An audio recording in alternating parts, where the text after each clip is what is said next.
नमस्कार, प्रणाम, हर हर महादेव। आज जन स्वराज पार्टी में हम रितेश भाई के माध्यम से भैया के हमनी के जन स्वराज में आज आई बनी जा और बिहार की सेवा करे खातिर हम आरा जिला से चल के मुंबई 1999 में गई नहीं, करीब 25-26 साल हमारे बम्बई में रहत हो गए।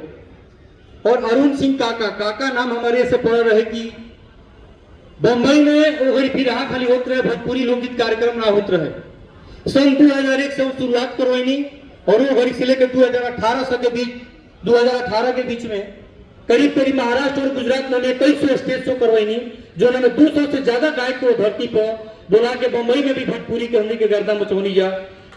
लेकिन दुर्भाग्य रही कि हमनी की अगर 26 साल पहले अगर बिहार डेवलप रही तो शायद हम बम्बई में सेवा ना करके अपना बिहार में करती।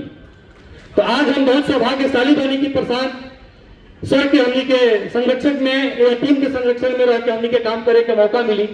और बहुत बहुत धन्यवाद हमारे रितेश भाई के और हमनी के बड़े भाई अवधेश मिश्रा जी, जो कि भोजपुरी के हमनी के महानायक कहनी गए। इनके साथ भी हमारा सौभाग्य था कि 7 गो फिल्म में हम भी काम इनके साथ कैले बने।